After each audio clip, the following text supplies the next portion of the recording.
오늘도 매일경제 홍성영 기자님과 함께 떠나는 홍신세 시간입니다. 오늘은 어떤 회사 얘기 나눠볼 건가요? 오늘은 넥슨 얘기를 해볼 겁니다. 넥슨. 제가 잘 모르는 회사도 좀 기대가 되네요. 네, 넥슨은 게임 회사인데 네. 뭐 넥슨 게임을 한 번이라도 해보신 분들 꼭 있을 거예요. 뭐 던전 앤 카트라이드? 파이터라도. 카트라이더 맞나요? 그렇죠. 넥슨 카트라이더, 카트라이더, 뭐 네. 던전 앤 파이터, 어. 그다음에 뭐 피파 온라인 4, 뭐 이런 게임들은 피파 온라인 4가 넥슨 거예요? 넥슨 겁니다. 네. 이게 이제 보통 우리가 게임 회사 하면 3N이라고 하는데 네. 넥슨, NC소프트, 넷마블 이렇게 세 개 회사를 우리나라 주요 게임 회사라고 얘기를 하거든요. 넥슨은 아까 말씀하셨던 카트라이더, 뭐 그다음에 피파 온라인 4, 그다음에 던전 앤 파이터, 그다음에 뭐 마비노기부터 뭐 유명한 PC 게임들이 되게 많이 있고, 그다음에 NC소프트는 리니지. 뭐 중학교 때, 뭐 중고등학교 때 뭐 리니지 페인 해본 분들 되게 많은데, 리니지, 뭐 리니지 2 이런 게임들이 있고, 뭐 그다음에 뭐 넷마블도 그런 유사한 PC 게임들이 되게 많이 있죠. 근데 넥슨이 국내에서 가장 게임 회사 중에는 매출을 많이 올리고 있는 회사입니다. NC가 아니고 넥슨이에요? NC가 아니고 넥슨이에요. 이게 이제 NC소프트가 작년에 야구로는 1등을 하면서 무슨 뭐 검 들어올리고 집행검 들어올리고 우리가 또 뭐 택진이 형 하면서 사람들의 이 관심 속에는 NC소프트가 되게 관심이 높은데 브랜딩이 잘 된 거죠. 그렇죠. 근데 사실은 매출로는 3조 원 매출을 달성한 게 유일한 게 넥슨이고 그다음에 이제 NC소프트나 넷마블도 뭐 그렇다고 해서 많이 떨어지는 거 아니고 2조 원대 매출을 연간 작년 기준입니다. 작년 기준으로 이렇게 매출을 만들어내고 있고 근데 이제 넥슨 얘기를 조금 해보면 넥슨은 지금 상장돼 있긴 한데 일본 증권거래소 일부에 상장돼 있거든요. 우리나라는 상장이 안 돼 있어요? 네, 우리나라에서는 상장이 안 돼 있어요. 진짜 잘 모르는구나. 그렇죠. 넥슨이 이제 1분기 실적 발표 같은 거 하면은 N으로 나옵니다. 엔화 기준으로 얼마를 벌었는지가 나와요. 그럼 이제 저희 같은 기자들은 그걸 다 이렇게 바꿔보는 거죠. 뭐 이렇게 바꾸지 않아도 뭐 보도자료가 나오긴 하지만 근데 이제 그러면 일본 기업이야? 넥슨이? 그렇게 생각하시면 오산이고 한국의 일단 넥슨은 넥슨 코리아인데 이 넥슨 코리아의 지분 전체를 일본의 넥슨이 가지고 있는 거예요. 넥슨의 일본 법인이고 이거는 이제 한국 넥슨 코리아를 100% 자회사로 들고 있고 일본의 넥슨은 그 위에 NXC라는 회사가 있습니다. NXC에 김정주 회장이 있고 그 김정주 회장이 NXC의 지분을 한 20%, 그 다음에 김정주 회장이 만든 또 다른 회사가 한 18%에서 그 일본 법인을 지배하고 있는 거죠. 그러니까 한국에 있는 회사라고 보시면 돼요. 그냥 상장만 일본에서 한 거네요. 그렇죠. 그냥 쉽게 말해서 쿠팡이 나스닥에 상장한 것처럼. 근데 이제 쿠팡은 김범석 의장이 한국인이 아니네 마네 시민권은 뭐 이런, 그렇죠. 미국 사람이니까. 근데 이제 이 기업은 김정주 회장이 한국인이고 그다음에 일본에 상장만 했다. 뭐 이렇게 보시면 됩니다. 근데 이제 넥슨의 연간 매출이 3조 원이고 그다음에 영업이익이 1조였어요, 작년에. 대단하다. 영업이익이. 그렇죠. 영업이익이 1조. 이 영업이익이 1조. 이게 이렇게 말하면 또 모르시는 분들이 있는데 대충 이제 NC소프트 얘기 드리면 2조 4천억의 연매출, 영업이익이 8천억. 그다음에 이제 넷마블이 2조 4,800억. 그다음에 영업이익 2,700억. 넷마블은 영업이익이 엄청 작네요. 그렇죠. 넷마블 영업이익이 좀 작아요. 그 이제 10%밖에 안 되네, 진짜. 그렇죠. 근데 이제 넷마블 뭐 마구마구 게임 뭐 이런 야구 게임 해보신 분들도 있겠지만 거기 좀 영업이익이 낮습니다. 근데 이게 그럼 어느 정도 수준이야라고 물으시면 네이버가 작년에 연매출이 5조 3천억. 그리고 이제 영업이익이 1조 2천억. 이렇게 하니까 느낌 확 오네. 그렇죠. 대단하다. 네이버가 1조 2천억인데 아까 거기 뭐 지금 올해 설명하는 넥슨이 1조 1,900억. 그러니까 네이버랑 100억 차이밖에 안 나는 거예요. 네이버는 뭐 쇼핑이나 뭐니 뭐 금융이니 뭐 이것저것 다 하고 검색에서도 뭐 돈을 빨아들이고 있고 광고도 하지만 일단 핵심 사업, 넥슨의 핵심 사업은 게임이잖아요. 게임 IP를 기반으로 해서 뭐 사업을 펼쳐나가기 때문에 되게 단일한 사업 구조에서 돈을 많이 벌고 있는 겁니다. 그러니까 실제로 게임이라는 게 뭐 예전같이 어떤 분위기에서 뭐 우리나라에서 게임의 이미지가 많이 바뀌었지만 예전처럼 뭐 엄마 아빠한테 몰래 하다가 혼나고 이런 게 아니라 어엿한 전 세계에서 팔리는 사업으로서 그 자리를 확고하게 가져간 것이고요. 우리나라에서도 실제로 1조 원 이상의 매출이 나니까 한국에서 넥슨 게임에서 벌어들인 돈이 1조 원이라는 말이에요. 그러니까 대단히 놀라운 거죠. 진짜 놀랍다. 네, 그렇죠. 연간 매출은 3조가 넘지만 한국에서는 1조가 넘는 돈을 이 넥슨이 벌어들이고 있다. 그러니까 또 한 번 더 들어가면 카카오 연매출이 작년에 4조, 근데 영업이익이 4,500억이에요. 카카오보다 영업이익이 2배야? 카카오가 5천억 미만의 영업이익인데 와. 넥슨이 1조가 넘는다는 거예요. 1조 2천억. 진짜 이렇게 보니까 더 새롭다. 그쵸. 예. 그러니까 게임 회사들이 정말로 뭘 하고 있는지를 들여다봐야 되는 게 예. 게임 회사들이 전 세계를 장악할 가능성을 가지고 있고 이미 중국이나 북미, 유럽, 일본에서 매출을 걷어들이고 있으니까 얘네가 바로 콘텐츠 매출이잖아요. 콘텐츠 기반으로 매출을 벌어들이고 있는 거고 네이버, 카카오는 웹툰, 웹소설 막 이런 거에서 콘텐츠 매출을 벌어들이잖아요. 그러니까 넥슨은 이미 게임 IP를 팔면서 거기서 벌어들인 돈이 그렇게 많다는 겁니다. 넥슨의 매출이 가장 크게 해외 매출 많이 잡히는 게 중국인데 중국에서 그 던전 앤 파이터로 2019년 이후에 뭐 매년 벌어들인 돈이 1조 원이에요. 아, 전 그 얘기는 들었어요. 어마어마하게 벌어들인다고 진짜. 1년, 아니, 그냥 연매출 1조를 그 게임을 중국에 뭐 출시하면서 중국의 IP만 줬는데도 그게 계속해서 들어오는 거예요. 그래서 중국과 지금 한국의 판로가 되게 지금 뭐 판로가 이렇게 작은데 줄어드는 상황인데 그러니까 작년에 PC 게임으로 계속 돈을 벌어들이고 있는데 작년에 모바일 게임을 한다고 하니까 모바일 게임 던전 앤 파이터를 예약 주문한 중국인 수만 6천만 명이에요. 예. 근데 이제 중국과의 사이가 지금 안 좋아서 그게 중국이 돌연 연기를 했거든요. 출시하는 걸 모바일 게임을 출시하는 그래서 이제 올해 넥슨의 뭐 사업 실적이 조금 악화될 것이다라고 얘기를 하고 있는 건데 그 상황에서도 지금 뭐 중국을 포함한 북미, 유럽, 일본, 그다음에 한국에서까지 견고한 매출 구조를 만들어내고 있다. 근데 게임 회사가 돈을 잘 벌려면 두 가지가 일단 돼야 됩니다. 일단 우리나라에서 게임 회사들이 인터넷 기반, 그러니까 PC 기반으로 게임들을 다 만들어놨기 때문에 이 IP를 모바일로 바꾸면 일단 매출이 나오는 거예요. 근데 이제 뭐 넥슨이 이미 보여줬죠. 이 뭐 던전 앤 파이터나 카트라이더 이런 것들을 모바일로 바꿨을 때 카트라이더 플러스 뭐 이런 걸로 바꿨을 때 엄청나게 인기를 끈다는 거를 이미 알게 된 거예요. 제가 잘 몰라서 그러는데 카트라이더가 모바일로도 돼요? 카트라이더가 카트라이더 플러스라는 게임이 이제 작년에 나왔어요. 카트라이더 근데 저 대학생 때 했는데 그렇죠. 그러니까 와 그게 이제 모바일로도 되는 거예요? 그렇죠. 원래 PC 게임 2000년대를 주름 잡았던 PC 온라인 게임 이렇게 말하시면 이제 추억 새록새록 떠오르실 겁니다. 바람의 나라가 있고 바람의 나라 그다음에 카트라이더 이 두 가지가 이제 넥슨의 게임인데 이게 이제 모바일로 다 나왔죠. 그래서 바람의 나라 그다음에 카트라이더 러쉬 플러스라는 게임으로 모바일 게임으로 딱 나왔어요. 이 모바일 게임으로 나오면서 이 대흥행에 성공합니다. 그리고 이제 넥슨의 자회사 넷게임즈라는 회사가 내놓은 V4라는 롤플레잉 게임이 있어요. MMORPG에서 이렇게 돌아다니면서 하는 이 유니버스가 어마어마합니다. 여기 안에 들어가는 건 인간계와 마계의 대륙을 넘나들면서 막 엄청나게 이 세계가 확 펼쳐져요. 잘 됐어요, 그 게임도? 그게 대박이 났어요.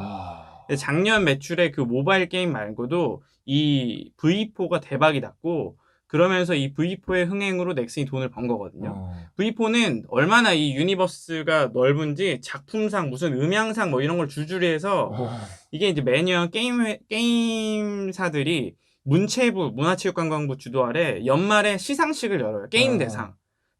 저도 작년에 거기 가 있었거든요. 지스타라고 하는 지스타 게임 축제를 여는데 뭐 작년에 이제 비대면으로 많이 했고 그래도 부산에서 지스타를 했단 말이에요. 가면 이제 문체부 주최로 엄청나게 큰 게임 회사 그 국내에 있는 모든 게임사들을 대상으로 이제 게임 평가를 하는 거죠. 거기에 영예의 대상 V4. 넥슨이 작년 1등인 거구나. 넥슨이 1등인 거예요. 근데 그 정도로 넥슨이 잘 나가는 회사입니다. 뭐 넥슨을 모르는 분들은 뭐야 NC 아니야? 근데 NC가 브랜딩을 잘한 거고. 확실히 제가 우리나라에 상장이 안 돼 있으니까 확실히 잘 몰랐던 것 같아요. 그렇죠. 그리고 이제 뭐 넥슨 같은 기업들이 실제로 그리고 그 게임이 카트가 넥슨 거야? 이렇게 바로 또 모르는 사람들도 있어요. 카트라이더는 안 왔는데 이게 솔직히 넥슨 거라고 모르는 사람 되게 많을 것 같아요. 그렇죠. 그 게임할 때 사실 위에 막 로고 뜨지만 우리가 그런 거 유심히 안 보니까 그러면 뭐 그냥 넘어가는 경우도 많아서 넥슨의 이 저력을 모르는 분들이 많은데 이제 제가 아까 말씀드렸던 카트라이더나 바람의 나라를 모바일로 한 게 왜 의미가 크냐? 넥슨이 이미 그 자사의 인기 IP들을 많이 구축하고 있거든요. 그러니까 이제 뭐 바꾸기만 하면 되는 그렇죠. 마비노기, 메이플 스토리, 던전 앤 파이터 그리고 또 하나 여기 진짜 중요한 게임이 하나 있는데 서든 어택. 서든어택 그 총 쏘는 게임 아시죠? 그 슈팅 게임. 서든어택도 넥슨 거예요.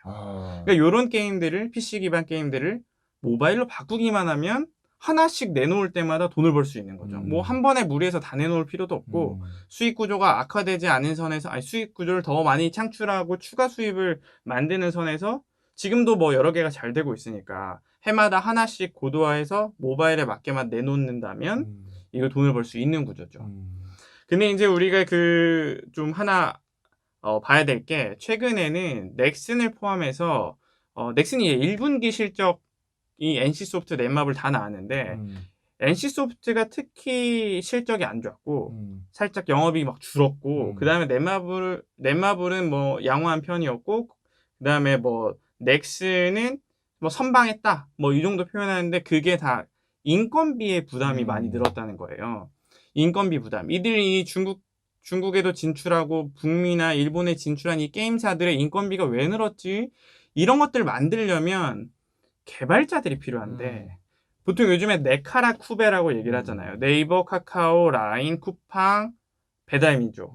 이 네카라 쿠베에 속한 이 IT 시장을 이끌어가는 이 기업들의 개발자 빼오기가 엄청나게 그래서 연봉 많이 올렸죠. 엄청나게 큰 문제 아니면은 뭐 화두예요, 화두. 왜냐면 개발자들, 그러니까 전 세계가 난리잖아. IT 시장 커지는데 이 게임을 잘 돌아가게 하고 구동하게 하려면 개발 인력이 엄청나게 필요할 텐데 이 개발자들의 수요는 많은데 공급이 없는 거예요. 그러니까 부르는 게 값이고 그 다음에 돈 단가는 계속해서 올라갈 수밖에 없다. 그래서 요즘에 이 쿠팡이 지난 2월에 개발자 초봉을 6천만 원을 제시를 하면서 이 시장에다가 약간 파문을 일으킵니다.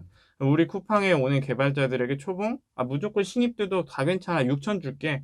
그 다음에 신입하는 경력들에게는 인센으로 1억 줄게, 막 이런 식으로 막 자극을 하는 거예요. 그러니까 이제 크래프톤도 게임 업체, 여기도 크래프톤도 배틀그라운드. 그렇죠. 배틀그라운드. 배그 만든 크래프톤도 초봉 6천만 원 동참했고 NC소프트가 5,500. 그 다음에 뭐 넥슨이 5천. 개발자 초봉을 다 올린 거예요. 그러면 그게 얼마지? 이렇게 생각하시면 삼성의 초봉이 4,500. 5천 안 되죠. 4,500인데 그러면 이 5천, 6천 주는 분들은 무조건 갈 수밖에 없는 거죠. 그럼요. 그러니까 이제 그 사무직 평균 초봉은 보통은 이제 2019년 기준, 20년 기준으로 했을 때 한 3,300만 원 정도 되는 거예요. 2배지 그러니까요. 그렇죠. 근데 6천이면 2배. 그러니까 이제 그 네카라 쿠베를 중심으로 이 개발자 처우들이 되게 막 개발자 처우 문제가 복잡하게 돌아갔고 연초에 네이버도 실적이 좀 줄었는데 그 이유가 실적이 안 좋았는데 그 이유가 인건비 부담이 들었다. 그때 이제 뭐 그런 부담이 있으니 주변에서 이 판교를 중심으로 한 IT 시장에서 옆에 회사가 그냥 돈을 500을 더 준다고 하는데 그럼 나도 받을 수 있을까? 그럼 준다고 하면 넘어가 버린다는 거죠.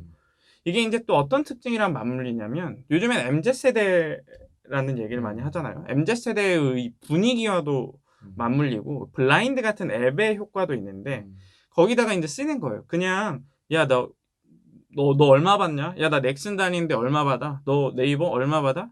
나보다 500 야 거기 자리 있냐? 그럼 물어봐서 그냥 들어가면 바로 넘어가 버린다는 거죠. 예전보다 MZ세대의 그 어떤 MZ세대를 비롯한 20, 30대의 그 회사에 대한 로열티 자체가 많이 떨어졌고 그러다 보니까 자기의 그 워라밸을 더 중시하는 사람들이면 그냥 넘어가기 쉽게 돼 있는 구조가 돼 있는 거고 심지어 판교는 원래 다른 회사로 넘어가기도 더 수월한 분위기잖아요. 그러다 보니 이 개발자 연봉 붐이 일었다. 그래서 이제 넥슨에게는 이 개발자 연봉을 어떻게 더 앞으로 해나가느냐 이 문제. 개발자 연봉을 올리면 개발자 아닌 사람들과 개발자 사이에 처우가 벌어지는 것에 대한 부담도 있을 거 아니에요. 회사 자체로. 개발자면 어떻게 돈을 계속 주겠어요.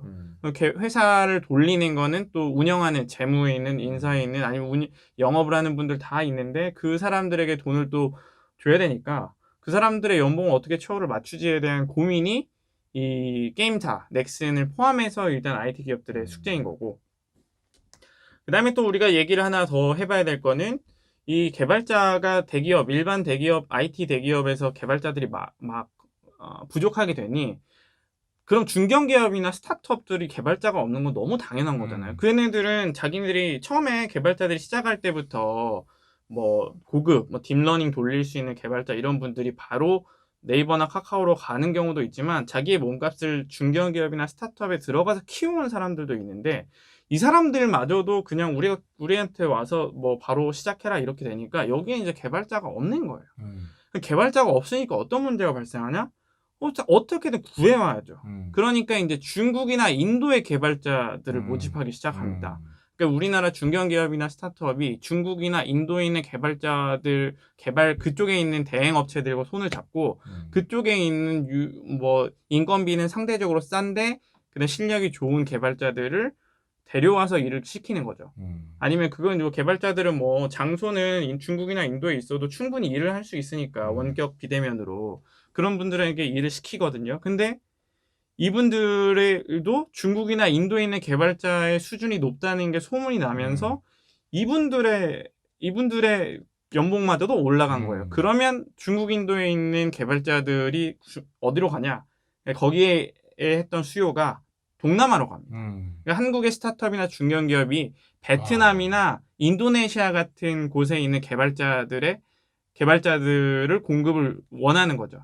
그러면 바로 베트남의 수준 높은 기업들, IT 개발사들이 그래도 상당히 많거든요. 아시다시피 베트남이 교육 수준이 되게 높고 그다음에 젊은 층이 IT를 접하는 그 비율도 높고 그래서 우리나라 배달의 민족 이런 나라의 배달의 민족도 베트남에 진출했고 뭐 여러 기업들이 베트남을 1번 진출지로 아시아 지역에서는 삼는 경우가 꽤 많잖아요. 그러니까 이제 거기에 스타트업도 창업도 활발하고 그러니까 뭐 이미 국내에서는 뭐 S3 코퍼레이션, 에자일 테크, 인랩스 등 이런 기업들이 다수 베트남 기반의 업체들이거든요. 그러니까 이런 중견기업 뭐 못 들어보셨을 거예요. 근데 중견기업이나 스타트업들은 다 이제 베트남에 있는 개발자들과 일을 하려고 하는 분위기가 생긴 겁니다. 새로운 현상이에요. 거기 그냥 한국인을 대표로 그 지사에 있는 거를 대표로 선임하거나 아니면은 거기에 바로 팀장급들을 다 보내서 거기를 해외 지사, 그냥 지사가 아니라 완전 그 본사 개념의 개발자 수급이 국내에서 안 되니까 국내 본사 개념을 다 베트남 같은 데로 옮겨간 회사들도 있는 거예요. 이게 이제 넥슨을 필두로 해서 IT 시장에서 개발자가 없고 IT 개발자가 없으니 중국, 인도, 이제는 베트남, 인도네시아까지 이렇게 쭉 내려오는 거죠. 제가 근데 이 개발자 얘기를 조금 해드리면은, 그러니까 이게 개발자 이제 몸값이 확 올라갔는데, 그거는 되게 당연한 수순이었어요. 왜냐면은, 여러분이 아까 이제 매출과 영업이익을 들어보면은, 영업이익률이 엄청 높아요. 일반 우리가 알고 있는 산업은 제조업은 영업이익 10% 하면 이제 잘했다고 하고, 뭐 삼성 같은 데는 이제 좀 진짜 시장을 독식하는 데는 뭐 20%, 30% 하고 그러는데, 아까 넥슨만 봐도 뭐 영업이익률이 거의 30%가 넘는단 말이에요. 그래서 저도 이제 개발자들을 고용하고 있으니까 제가 딱 하나 이거가 보이는 게 뭐냐면은, 그냥 배틀그라운드 만드는 게 크래프톤 이런 데가 이제 블랙홀이에요. 그런 데는 사실 개발자 몸값을 계속 높일 거예요. 근데 쿠팡이나 예를 들어 네이버 이런 데는 솔직히 따라가기가 쉽지가 않아요. 왜? 게임 회사에 비해서 영업이익률이 상대적으로 낮아요. 그래서 잉여력이 훨씬 부족하기 때문에 이게 똑같이 우리가 알기로는 네이버도 넥슨도 IT 회사 같은데 속성이 전혀 달리고 얘네는 게임 하나 만들면은 상단이 열려있기 때문에 그거 터지면은 그걸로 다 만회가 돼요. 대표적인 게 이번에 쿠키런 같은 것들. 쿠키런 만든 회사가 옛날에 이제 막 복지가 좋다고 막 그래갖고 막 뉴스에도 아니 막 다큐인가에도 나오고 그랬어요. 막 호텔 주방장이 요리를 해주고 뭐 복지도 좋고 잠도 잘 수 있고 그랬는데 적자가 계속 나갔고 니네 호텔 주방장을 쓸 게 아니라 주가나 관리하라고 이런 게 이제 비아냥이 태반이었는데 요번에 계속 뭐 적자가 뭐 몇백억이었다 계속 빨간색이었다가 쿠키런 하나 딱 터지니까 어때요? 영업이익 몇천억 나면서 한 번에 다 만회가 돼요. 한 번에 다. 근데 카카오랑 이런 네이버 같은 회사들은 플랫폼 비즈니스이기 때문에 솔직히 크게 시장을 장악한 다음에 거기서 안정적으로 돈을 수급하는 구조지 한 방에 다 만회하는 그런 업의 생태를 갖고 있지 않아요. 그래서 못 쫓아가요. 그래서 이거는 조금 아직도 더 지각 변동이 있을 거예요. 쿠팡도 못 쫓아가요. 쿠팡은 심지어 흑자 회사도 아닌데. 그러니까 쿠팡이 6천만 원 올렸다? 저는 솔직히 그거 나중에 쿠팡한테 엄청 데미지 될 거라고 봐요. 저는 왜냐면 돈을 버는 회사여야 되는데 못 벌기 때문에 이거가 시간이 쌓이면 쌓일수록 고정급이 한번 올라가면은 그걸 깎기도 어렵기 때문에 계속 그게 누적 데미지인데 배틀그라운드나 넥슨은 데미지가 없어요. 막 기사들 난 거 보니까 NC가 영업이익이 줄었어서 이제 인건비 문제가 심각하다. 이런 기사를 많이 봤는데 저는 거기 전혀 동의하지 않아요. 왜냐면은 영업이익이 뭐 8천억이었다가 5천억 된 거기 때문에 그냥 줄은 것처럼 보이지 여전히 많이 버는 기업이에요. 여전히 많이 버는 기업. 그러니까 저는 이거 보면서 이 개발자 이 연봉이 폭발하기 시작했을 때 여기저기서 나오는데 이 회사는 해도 되는 회사고 이 회사는 그렇게 하면 안 되는데 쫓아간 회사들이 있어요. 저는 그렇게 쫓아간 그래서 여러분 생각보다 우리나라 원탑 어디예요? 네이버. 우리나라 원탑 어디예요? 카카오예요. 근데 여기는 연봉을 그렇게 못 올리고 다 스톡 옵션이랑 자사주 나눠주는 걸로 갔어. 왜? 당장 당장 급여를 올려버리는 거는 직접적으로 부담이 회사에 너무 큰 거예요, 여기는요. 너무 큰 거야, 말도 안 되게. 우리나라 1등 주는 네이버랑 카카오인데, 게임 회사들은 막 미친 듯이 그냥 본봉을 올려버리고, 보너스 상여를 그냥 막 때려버리고 있는데, 카카오랑 네이버는 그렇게 못 갔어. 왜? 그렇게 영업이익이 얘네보다 생각보다 크지 않기 때문에 그래요. 특히 영업이익률이 상대적으로 게임 회사에 비해 낮고. 그러니까 이런 거 보면서, 뭐 이렇게 넥슨을 얘기하면서 이제 확실히 지금 요번을 아직도 이건 안 끝났어요. 저는 요 생태계는 어떤 모양으로 예전과는 다르게 확실히 변할 거예요. 특히 이제 우리나라는 게임 같은 거는 조금만 바꾸면 글로벌 진출이 너무 쉽기 때문에 네이버랑 카카오 여러분 글로벌 진출 쉬운가요? 어려워요. 네이버도 여전히 짱 먹을 수 있는 거는 그 포털이 있어서 그렇고 카카오도 짱 먹을 수 있는 건 뭐예요? 카카오톡이 있기 때문에요. 근데 얘네는 해외 진출이 돼야 안 돼요. 그러니까 얘네는 또 그냥 컨텐츠 파갖고 가야 되는 거기 때문에 그 입장으로 비교하면 게임 회사는 이미 잘하고 있고 이미 팔아봤고 뭐 던파 같은 경우는 제가 이제 그게 넥슨 건지 잘 기억이 안 났는데 던파는 한번 개발해 놓은 다음에 돈을 어마어마하게 썼겠죠? 그 다음에 솔직히 운영비밖에 안 들어가서 던파만 놓고 보면 막 영업이익률이 막 80% 이상이었어요. 그러니까 기존에 우리가 알고 있던 회사와는 속성이 전혀 다른 회사들이에요. 그러니까 이런 것도 여러분 이번에 넥센 얘기 들으면서 한번 생각해 보시면 좋겠다 해서 한번 말씀드려봤습니다. 그 말씀하셨던 것처럼 NC가 뭐 영업이익이 줄었네. 그래서 8천억이거든요. 그러니까요. 영업이익이 줄어서 8천억인데 아까 처음 말씀드렸죠. 카카오 영업이익이 작년에 4,500억. 그러니까 이게 다른 겁니다. 이게 뭐 박사님 말씀하신 대로 정말 이 게임 회사들의 이 상단 열려서 언젠가 어떻게 터질 줄 모르는 이 IP로 이건 진짜 어마무시한 거고. 이제 넥슨으로 다시 돌아오면 넥슨에게는 이제 두 가지 문제를 조금 더 조심하면 올해 더 열려 있습니다. 넥슨도.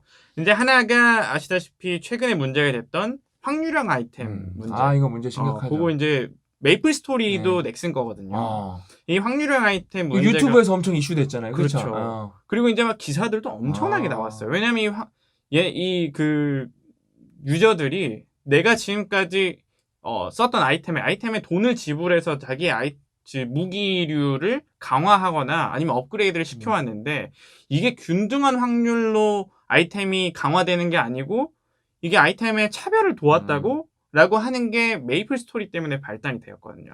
메이플 스토리가 그렇게 얘기했어요. 그동안에는 뭐 앞으로 이제 랜덤이었던 아이템 확률을 균등으로 이제 정하겠다라는 공지를 띄웠는데 바로 이제 그러면 지금까지 아니었던 거죠. 아니었어? 하고 역으로 물어본 거죠. 그래서 난리가 났어요. 그래서 막 뭐 그 회사 앞에 시위하는 차량들 뭐 가져다 놓고 그다음에 사람들은 없지만 거기다가 넥슨 사과라는 식으로 뭐 그런 뉘앙스도 하고 여기서 파생된 게 막 NC소프트나 넷마블 같은 주요 다른 게임 회사들의 아이템도 지금까지 이제 확률형 아이템이었던 경우가 있었을 수밖에 없는데 그런 문제 어떻게 해결할 것이냐 뭐 해서 막 난리가 났어요. 유저들이 지금 되게 화가 나 있고 이 메이플 스토리 문제가 심각해지니까 이제 넥슨이 이제 그 확률 아이템에 대한 그 확률을 모두 공개하고 이 로직을 다 공개하겠다고 했거든요. 그리고 랜덤, 무작위 이런 표현들이 되게 혼란을 줄 수 있으니 우리 앞으로 그런 얘기도 전혀 안 하겠다. 그래서 유료 강화, 합성류 이렇게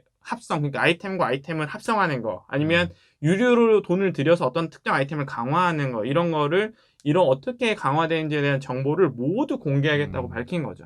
이 확률형 아이템 문제를 좀 잘 수습하고 앞으로 이 아이템들을 어떻게 왜냐면 이제 유저들은 실제로 막 그런 있잖아요. 현질 뭐 이런 돈질 뭐 이렇게 하는데 사실은 쓰면은 더 재밌기도 하거든요. 그런 사람들은 뭐 본인의 아이템을 강화하고 싶어하는 사람들도 분명 있어요. 그럼요. 그건 개취예요. 개인 음. 취향이기 때문에 그거는 건들면 안 되는 거예요. 그쵸. 그거는요. 예. 개취의 영역인데 그 개취가 공정한 방식으로 운영돼야 이 유저들의 마음을 사기 때문에. 왜냐하면 이 게임 말고 다른 게임을 접하고 있는 피파나 카트에도 뭐 아이템들이 있고 뭐 차 예쁘게 만들거나 뭐 이런 것들도 다 있고 하는데 사람들이 오해를 할 수 있다는 거죠. 이 아이템 여기 말고 다른 게임도 다 줄줄이 그렸던 거 아니야?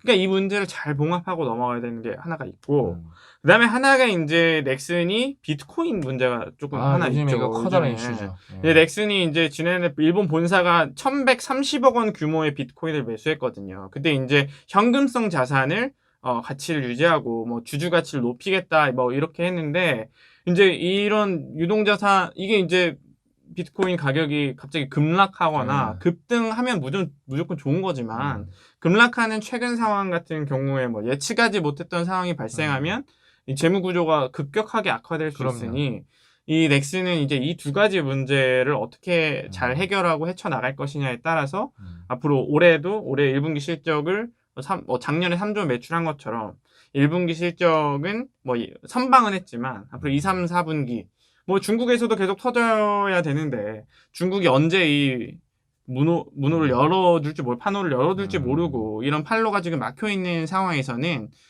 넥슨이 이제 이런 문제들을 조금 해결해 가면서 국내 매출 좀 더 늘리고 그다음에 마음 떠났던 유저 붙잡고 그다음에 새로운 IP를 개발하거나 아니면 지금에 있는 그 V4 아까 말씀드렸던 게임 같은 경우에도 막의 인간계 유니버스를 계속해서 업데이트하는데도 자원이 많이 든대요. 근데 운영도 해야 되지만 그 큰 돈은 안 들어갈 수 있지만 계속해서 새로운 사람들을 묶어두려면 새로운 스토리를 계속해서 발굴해서 넣어줘야 되기 때문에 그런 것들을 얼마나 힘쓰는지에 따라서 넥슨의 이제 성장세가 또 달라질 수 있다 이렇게 말씀드릴 수 있습니다.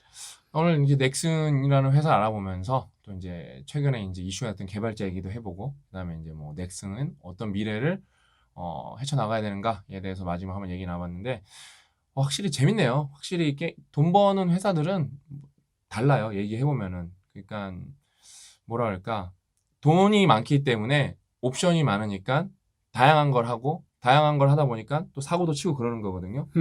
그러니까 예를 들면은 최근에 이거 비트코인을 뭐 1,000억 원어치를 샀다는 거는 진짜 1,000억을 못 버는 회사들도 많은데 진짜 어마어마한 거거든요. 그 다음에 또 요거 찍는 시점에 요 며칠 있다가 우리가 업로드를 해서 그 사이에 또 비트코인이 다시 뭐 엄청 반등했을 수도 있지만 요거를 찍는 시점에는 비트코인이 어느 정도로까지 떨어졌냐면은 앨런 머스크가 비트코인이 이제 빨기 시작했을 때가 4만 불이었는데 이제 미국 기준으로 지금 미국으로 다시 4만 불을 회귀한 거거든요. 그 사이에 막 들어갔던 회사들 지금 다 아작났거든요, 지금요. 그러니까 또 그런 리스크도 있는 거고. 그러니까 뭐 근데 이게 확실히 그거네요. 우리나라 상장 회사가 아니다 보니까 저도 잘 모르고 사람들도 많이 모르고 그래서 좀 관심이 떨어지는 것 같아요. 생각보다 돈을 이렇게 많이 벌고 있음에도 불구하고. 아무튼 그래도 이 넥슨이라는 회사를 통해서 게임 생태계도 좀 들여보고 개발자 생태계도 들여다보면서 그다음에 또 게임 회사들이 어떻게 또 글로벌로 하고 있는지 얘기도 가볍게 나눠보면서 좋은 시간이었던 것 같습니다. 또 다음 시간에도 어떤 회사 얘기해 주실지 모르겠지만 또 알차게 준비하셔서 구독자분들이랑 이야기 나눴으면 좋겠습니다. 오늘 이야기는 여기까지고 저희는 다음 시간에 더 알찬 내용을 찾아뵙도록 하겠습니다. 또 만나요.